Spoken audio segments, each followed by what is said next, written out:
मेरी नानी ने मेरी शादी एक 50 साल के आदमी से करवा दी थी और उनके 2 बच्चे थे जो कि मुझसे बहुत बड़े थे। मेरा 50 साल का शौहर मुझसे बहुत मोहब्बत करता था, लेकिन मुझे शौहर के बेटे से प्यार हो गया। लेकिन वो मुझसे नफ़रत करता था और मैं उसके हर काम भाग भाग कर करती थी। एक दिन घर में कोई नहीं था और मैं अपने कमरे में लेटी थी। अचानक शौहर का बेटा गया। मेरे कमरे में उसको देखकर खुशी हो गई। उसने आते साथ जो मेरे साथ किया, मेरे पैरों तले से ज़मीन निकल गई। उसने मेरे साथ मेरी शादी एक 50 साल के आदमी से हो गई, जबकि मैं खुद 16 साल की थी। और उस 50 साल के आदमी के बेटे ने जो कुछ मेरे साथ किया वो मैं कभी ख्वाब में भी नहीं सोचा था। मेरे माँ बाप का इंतकाल बहुत पहले हो गया था और मेरी नानी मुझे अपने घर ले आई थी। मामू मामी की आंखों में मैं हरदम खटकती रहती थी, लेकिन एक 8 साल की बच्ची को नानी कैसे अकेला छोड़ सकती थी। और इसीलिए वो मामू की हर बातें सुनने के बावजूद भी मुझे अपने साथ रख रही थी। और जब नानी को एहसास हुआ कि अब उनकी बूढ़ी हड्डियों में मेरा बोझ उठाने की ताकत नहीं रही, तो उन्होंने मुझे मामू के रहमो करम पर छोड़ने की बजाय मेरे लिए रिश्ते की तलाश शुरू कर दी थी। लेकिन एक यतीम और बेसहारा लड़की से कौन शादी करता कि जो जहेज में भी कुछ ना लाने वाली थी। इसीलिए रिश्ते वाले ने मेरे लिए ज़्यादा उम्र के आदमी के रिश्ते दिखाने शुरू किए थे। शुरू में तो नानी ने ये कहकर साफ मना कर दिया था कि रानी तो अभी सिर्फ 16 साल की है, तो इतने बड़े उम्र के मर्दों में कैसी रानी शादी कर सकती है। फिर धीरे धीरे नानी को एहसास हुआ कि उनकी हालत दिन ब दिन ख़राब होती जा रही है और मामू मामी के रवैये में इतने सालों बाद भी मेरे लिए कोई लचक पैदा नहीं हुई। इसीलिए नानी ने एक मुश्किल फ़ैसला लिया और एक 50 साल के आदमी से मेरा रिश्ता पक्का कर दिया था। रिश्ते वाली ने बताया कि उस आदमी की बीवी अब इस दुनिया में नहीं रही थी और इसके 2 जवान बेटे। घर में पैसा जायदाद किसी चीज़ की कोई कमी नहीं थी। रिश्ते वाली नानी से कह रही थी कि अपनी रानी तो शादी के बाद ऐश करेगी। नानी ने एक मुलाकात के बाद फ़ारूक से मेरा रिश्ता तय कर दिया था। वो एक 50 साल के सरकारी मुलाजिम थे।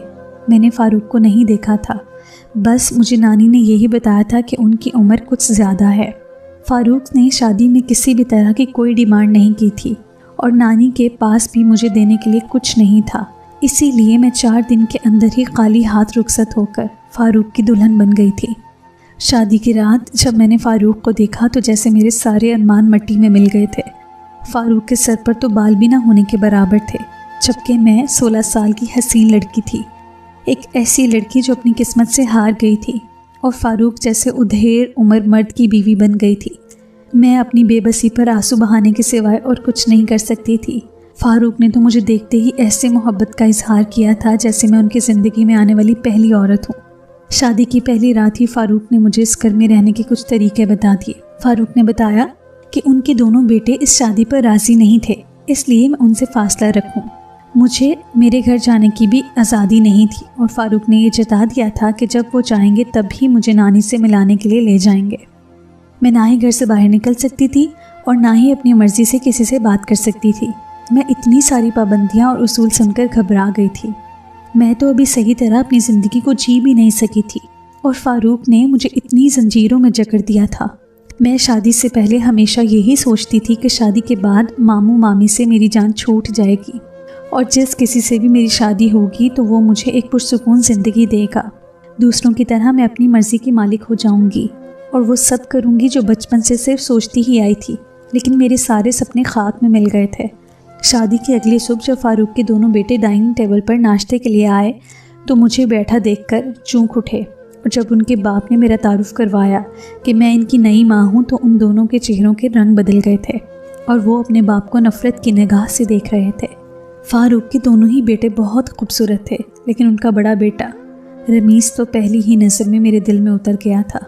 मैंने आज तक इतना खूबसूरत नौजवान नहीं देखा था। वो उम्र में मुझसे 3-4 साल बड़ा था, लेकिन उसका लंबा चौड़ा कद और कसरती बदन देखकर मैं हैरान रह गई थी। फ़ारूक तो मामूली शक्ल व सूरत के थे, न जाने उनके बेटे किस पर गए थे। रमीज़ गुस्से में अपने बाप से कह रहा था कि आप कैसे किसी दूसरी औरत को हमारी माँ की जगह पर लाकर बिठा सकते हैं। ये लड़की कभी मेरी माँ की जगह नहीं ले सकती। काफ़ी देर तक दोनों बाप बेटे के बीच में तकरार चलती रही। रमीज़ बड़ा होने की वजह से बाप से उलझ रहा था, जबकि रहीम जो कि रमीज़ से कुछ साल छोटा था खामोश खड़ा था। कुछ ही देर में फ़ारूक के दोनों बेटे बिना नाश्ता किए ही घर से बाहर निकल गए थे। मैंने दूर तक रमीज़ को जाते हुए देखा। ऐसा लग रहा था जैसे वो जाते जाते मेरा दिल भी अपने साथ ले गया हो। फारूक कह रहे थे कि रमीज़ के बारे में सोचकर ख़ुद को परेशान ना करो, वो कुछ ही दिनों बाद खुद ही ठीक हो जाएगा। वक्ती तौर पर उसे गुस्सा है, लेकिन आहिस्ता आहिस्ता सब ठीक हो जाएगा। लेकिन फ़ारूक के दफ्तर चले जाने के बाद मैं सारा वक्त रमीज़ को सोचती रही। मुझे उससे पहली नज़र की मोहब्बत हो गई थी। फ़ारूक मुझे बिल्कुल भी पसंद नहीं आए थे और उसकी एक वजह उनकी उम्र और उनका बेडोल वजूद था। बेचैनी से यहाँ चक्कर काटते हुए अभी आधा ही दिन गुजरा था कि जब रमीज़ और रहीम कॉलेज से वापस आ गए थे। रहीम तो आते ही अपने कमरे में चला गया था, जबकि रमीज़ खाना खाने के लिए डाइनिंग टेबल पर बैठ गया। शायद वो भूल गया था कि मैं भी इस घर में मौजूद हूँ। मैंने जैसे ही रमीज़ को डाइनिंग टेबल पर बैठे देखा तो भागकर मासी के हाथों से खाना ले लिया और उसे अपने कमरे की सफाई करने के लिए भेज दिया। जैसे ही मैंने रमीज़ के आगे खाना रखा तो वो मेरा चेहरा देखकर चौंक उठा और उसके चेहरे पर अचानक गुस्से के आसार नमूदार हुए। वो मुझसे कहने लगा कि तुम मेरे सामने ना आया करो, तुम मेरे बाप की बीवी हो लेकिन मेरी माँ हरगिज़ नहीं। मैंने उससे कहा कि मुझ पर गुस्सा होने की बजाय खाना खा लो। शायद वो बहुत ज़्यादा भूखा था, इसलिए उसने मेरे सामने खाना खा लिया। मैं रमीज़ के छोटे छोटे काम खुद अंजाम देने लगी थी। कभी कभी तो वो बहुत ज़्यादा गुस्सा करता, लेकिन कभी कोई जवाब न देता। जब तक फ़ारूक घर पर मौजूद थे वो मुझे अपने साथ कमरे में ही रखते थे, लेकिन उनके गैर मौजूदगी में फ़ौरन तितली बनकर रमीज़ के इर्द गिर्द मंडलाने लगती। फ़ारूक ने बातों बातों में मुझे कई बार कहा था कि मैं उनके बेटों से दूर रहूं, लेकिन न जाने क्यों मैं खुद ब खुद रमीज़ की तरफ खींची चली जा रही थी। मेरे दिल में उसके लिए मोहब्बत दिन ब दिन बढ़ रही थी। अब तो मुझे उसकी पसंद और नापसंद का भी पूरी तरह से इल्म हो गया था। रमीज़ ने मेरे कभी भी पजीराई ना की थी, लेकिन मैं अपने दिल के हाथों मजबूर थी। मैं बचपन से ही मोहब्बतों के लिए तरसी थी। माँ बाप के इंतकाल के बाद जैसा सलूक मामू मामी ने मेरे साथ किया था, उसकी वजह से मैं एहसास महरूमी का शिकार हो गई थी। जब मैं हर किसी को अपनी ज़िंदगी में खुश और मुतमईन देखती थी तो मेरे अंदर एक अलाव सा धक जाता था। मैं सोचती थी कि शादी के बाद ये कमी दूर हो जाएगी, लेकिन फ़ारूक ने मुझे अपनी ज़रूरत के तहत बीवी बना कर रखा था। फ़ारूक को मेरे जज्बात या मेरी खुशियों से कोई लेना देना नहीं था। वो सुबह के गए शाम को जब देर से घर आते तो मुझे अपने जज्बात की तस्कीन के लिए इस्तेमाल करते और इसके बाद फिर भूल जाते। रहीम पढ़ाई के सिलसिले में दूसरे शहर चला गया और रमीज़ यहीं रह गया था, लेकिन वो मेरे सामने आने से भी गुरेज करता था क्योंकि मुझे देखते ही उसे गुस्सा आने लगता था और मैं इतना ही जानबूझकर उसके पास जाती। घर में बहुत सारे मुलाजिमीन थे, लेकिन इसके बावजूद मैं ज़्यादातर रमीज़ के काम खुद अपने हाथ से करती। रमीज़ के कपड़े इस्त्री करना, उसके लिए खाना बनाना, उसके सारे ही छोटे बड़े काम मैंने नौकरों के हाथों से लेकर खुद करने शुरू कर दिए थे। एक रोज़ घर में कोई मौजूद नहीं था। फ़ारूक किसी काम के सिलसिले में शहर से बाहर गए थे और रहीम तो था ही नहीं। घर में जो दो नौकरानियाँ मौजूद रहती थीं, इत्तेफाक से आज वो दोनों भी छुट्टी लेकर चली गई थीं। मेरे पास करने के लिए कोई काम तो था नहीं, इसलिए मैं खामोशी से अपने कमरे में लेटी हुई थी। जब ये देखकर मैं हैरत की इंतहा न रही कि रमीज़ खुद से मेरे कमरे में चला आया। उसे देखकर मैं उठकर बैठ गई और मेरी खुशी की इंतहा न रही। उसको देखकर तो मैं ज़िंदगी को जी रही थी, वरना मेरी ज़िंदगी में कुछ भी बाकी नहीं बचा था। फ़ारूक मुझ पर कितनी ही मोहब्बत क्यों न लुटाते, लेकिन मुझे उनमें कोई दिलचस्पी नहीं थी। इंसान को मोहब्बत भी अपने पसंदीदा शख्स से ही चाहिए। मेरा हाल भी कुछ ऐसा ही था। मुझे सिर्फ रमीज़ की मोहब्बत चाहिए थी और आज मुझे लग रहा था कि शायद मेरा इंतज़ार तमाम होने वाला है। रमीज़ छोटे छोटे कदम उठाता मेरे पास आया और आते ही उसने जो मेरे साथ किया तो मेरे पैरों तले से ज़मीन निकल गई। मैं सोच भी नहीं सकती थी कि रमीज़ मेरे साथ कुछ ऐसा कर सकता है। वो मुझसे नफ़रत की इंतहा पर था और इसी नफ़रत में रमीज़ ने एक ऐसा कदम उठाया था जो मेरे वहमो गुमान में भी नहीं था। उसने खुद ही अचानक से अपनी शर्ट के सारे बटन तोड़ दिए और मेरे दोनों हाथों को पकड़कर अपनी गर्दन पर निशान डालने लगा। साथ साथ ही वो कहते जा रहा था कि मुझे छोड़ दो और ये सब ना करें, आप मेरी माँ की जगह हैं और ये सब आपको ज़ेब नहीं देता। मैं भला आपसे लाख नफ़रत करता हूँ, लेकिन इसका ये हरगिज़ मतलब नहीं कि मैं अपने बाप को धोखा दूँ। मैं आपके कहने पर आपके साथ कोई रिश्ता नहीं बना सकता, क्योंकि हम दोनों के दरमियान सिर्फ एक ही रिश्ता है, वो है माँ बेटे का। मैं हैरान परेशान से रमीज़ को देख रही थी और मुझे कुछ भी समझ नहीं आ रहा था कि वो क्या कर रहा है। उसने अपनी हालत ऐसे कर ली थी कि जैसे मैंने उस पर हमला कर दिया हो। मैं परेशानी के अमल में उसे रोकने की कोशिश कर रही थी कि जब ये देखकर मेरी जान निकल गई कि कमरे के दरवाजे पर फ़ारूक खड़े मुझे ग़ज़बनाक नज़रों से देख रहे थे। मुझे जब तक सारी बात की समझ आती पानी सर से गुजर चुका था। फ़ारूक शायद दूसरे शहर नहीं गए थे और घर वापस लौट आए थे। मैं इस बात से नावाकिफ़ थी, लेकिन रमीज़ ये बात अच्छी तरह से जानता था और उसने इस बात का पूरी तरह से फ़ायदा उठाया था।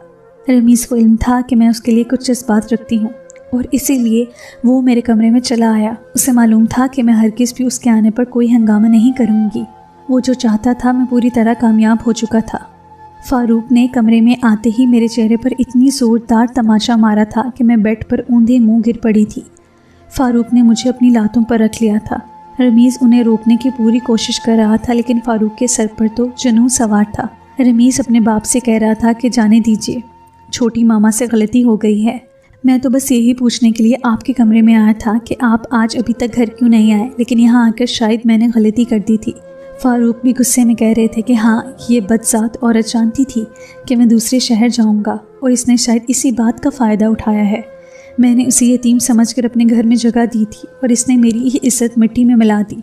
फ़ारूक मेरी एक भी बात सुनने को तैयार नहीं थे। जब उनका गुस्सा कुछ कम हुआ तो रमीज़ उन्हें हाथ पकड़कर कमरे से बाहर ले गया और उसने मुझे फ़ारूक से कोई बात ना करने दी। फ़ारूक जाते जाते मुझे कह गए थे कि फ़ौरन अपना सामान बांध लो और यहाँ से अभी इसी वक्त दफ़ा हो जाओ। जाते जाते वो तलाक के 3 बोल भी मेरे मुंह पर मार गए थे और मैं सकते के आलम में अपनी जगह खड़ी रह गई थी। रमीज़ ने तो मेरे साथ वो किया था कि मैं आईना देखने के भी काबिल नहीं रही थी। चेहरे से खूबसूरत नज़र आने वाला रमीज़ अंदर से इतना बदसूरत हो सकता है, ये मैं मर कर भी नहीं सोच सकती थी। उसने तो अपनी नफ़रत में मुझे जलाकर भस्म कर दिया था और अब मेरे पास सर छुपाने को भी कोई जगह बाकी ना रही थी। मैं फ़ारूक को किसी भी तरह अपनी सच्चाई बताना चाहती थी, लेकिन रमीज़ किसी दीवार की तरह हमारे बीच हायल था। मैं रोती पीटती अपना सामान लेकर वापस मामू के घर चली गई थी। रात के अंधेरे में मुझे सामान के साथ अपने दरवाजे पर देखकर तो मेरी बूढ़ी नानी की जान ही निकल आई थी। और जब मैंने नानी को सारी बात बताई तो वो इस बात को बर्दाश्त न कर सकी और उन्हें सदमे से दिल का दौरा पड़ गया। बहुत मुश्किल से तो नानी ने मेरे लिए एक ऐसी जगह का बंदोबस्त किया था जहाँ मैं इज्जत से ज़िंदगी गुजार सकती थी, लेकिन मैं वहाँ से भी धक्के खाकर वापस चली आई थी। मामी तक जब ये बात पहुंची तो उन्होंने बहुत शोर मचा दिया और मेरे किरदार की खूब धज्जियाँ उड़ाईं और देखते ही देखते अगले दिन ये बात सारे मोहल्ले में मशहूर हो गई कि मैं अपने काले करतूतों की वजह से अपने शौहर से तलाक लेकर उनके सर पर वापस आ बैठी हूँ। नानी 2 दिन तक सरकारी अस्पताल में पड़ी रहीं।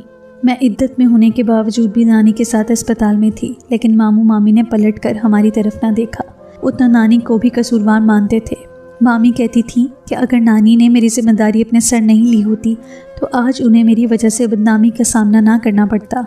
नानी की हालत हर गुजरते लम्हे के साथ बिगड़ती जा रही थी और 2 दिन के बाद डॉक्टर्स ने ये कहकर मुआसरत कर ली थी कि वो नानी को नहीं बचा सकेंगे। मेरी पूरी दुनिया मेरी नानी ही थी, जो कि अब मुझे छोड़कर जा चुकी थी और मैं नहीं जानती थी कि अब मेरे साथ आगे किस्मत क्या खेल खेलने वाली है। रमीज़ ने सिर्फ मेरा घर ही नहीं उजाड़ा था, बल्कि मेरी नानी की मौत की वजह भी बन गया था। नानी को सुपुर्दे खाक कर दिया गया था, लेकिन मेरी मामी ने इसका इल्ज़ाम भी मेरे हिस्से में डाला था कि मैंने अपनी नहुसत से अपने माँ बाप के साथ साथ अपना घर और अपनी नानी को भी खा लिया है। मामी ने मुझे बिल्कुल नौकरानियों की जगह दी थी। मैं सारा दिन घर के काम काज करती और इसके बाद मुझे खाने के लिए 1 वक्त की रोटी मिलती थी। मामी तो शुरू ही से मेरी दुश्मन थी, लेकिन नानी की वजह से वो मजबूर होकर मेरे साथ अपने रवैये को बेहतर रख लिया करती थी। अब जबकि मेरी नानी ही ना रही थी तो मामी के जुल्म सितम से रोकने वाला मुझे कोई नहीं था। मामू ने तो अपनी आंखों पर मामी की सखाई पट्टी बांध ली थी। दिन यूं ही आहिस्ता आहिस्ता गुजर रहे थे। मेरी इद्दत पूरी हो चुकी थी। मुझे अब ज़िंदगी से कोई लगाव नहीं रहा था। 17 साल की उम्र में ही मेरे माथे पर तलाक याफ्ता होने का दाग लग चुका था। मेरी गलती सिर्फ इतनी थी कि मैं अपने जज्बात पर काबू नहीं रख सकी थी और फितरी तौर पर मेरा दिल खुद ब खुद एक ऐसे शख्स की तरफ माइल हो गया था जो मेरे जोड़ का था। लेकिन मैंने कभी ऐसी कोई हरकत करने के बारे में नहीं सोचा था जिससे मैं बदकिरदार साबित होती। इद्दत पूरी होने के बाद भी मेरी हालत में कोई तब्दीली नहीं आई थी। मैं सारा दिन खामोशी से घर के काम काज में मसरूफ़ रहती। एक यतीम और बेसहारा लड़की के साथ इस माशरे में क्या सलूक होता है वो मैं अच्छे से जान गई थी। मामू मामी दोनों ही अपने बेटे के पास अमेरिका जाने वाले थे। कुछ सालों के पहले मामू के बेटे ने एक अमरीकी लड़की से शादी कर ली थी और इसके बाद वो लौटकर पाकिस्तान नहीं आया था। मामू मामी उससे मिलने जाना चाहते थे, लेकिन मेरी मौजूदगी ने उनके इस सफ़र में रुकावट पैदा कर दी थी और मामी ने इसका हल ये निकाला था कि वो जल्द से जल्द मेरी शादी करवा दें। मामी ने ना ही मेरी हालत की परवाह की थी और ना ही उन्हें मेरे जज्बात से कोई लेना देना था।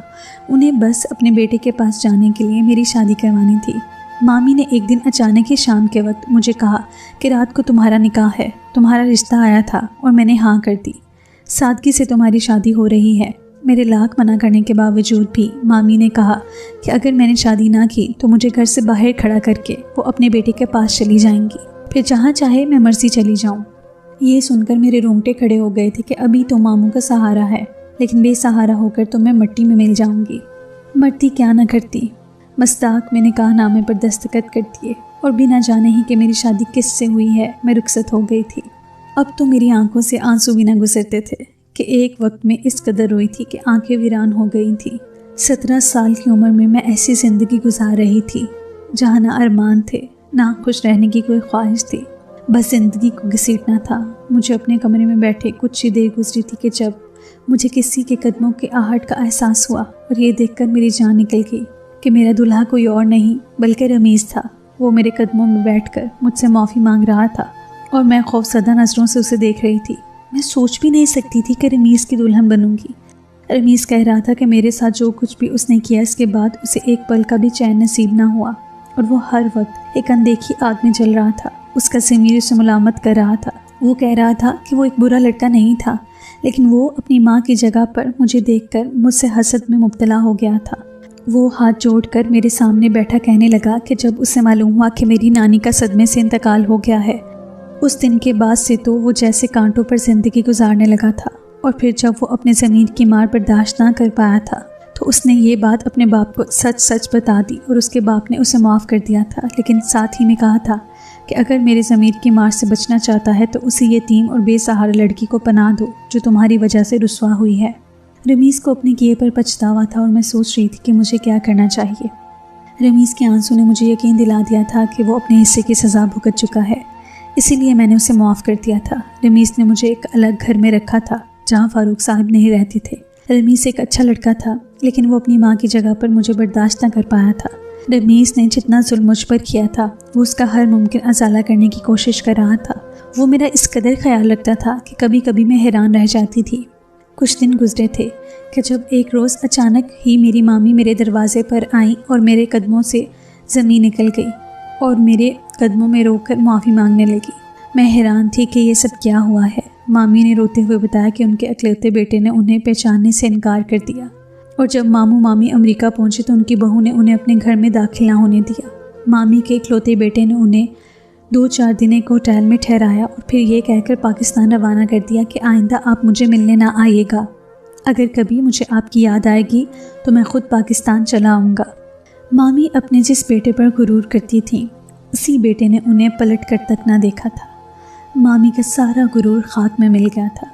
मामी कह रही थी कि तुम्हें यतीम और बेसहारा कहते कहते मैंने अपनी सारी ज़िंदगी गुजार दी थी और आज बुढ़ापे में मैं खुद ही बेसहारा हो गई हूँ। मैंने अपनी ज़िंदगी के बहुत से साल बहुत तकलीफ़ में काटे थे, लेकिन खुदा ने मेरी किस्मत में खुशियाँ लिख दी थी जो वक्त आने पर मुझे मिल गई थी। और जिन लोगों ने मुझ पर जुल्म किया था खुदा ने उनकी रस्सी भी खींच दी थी।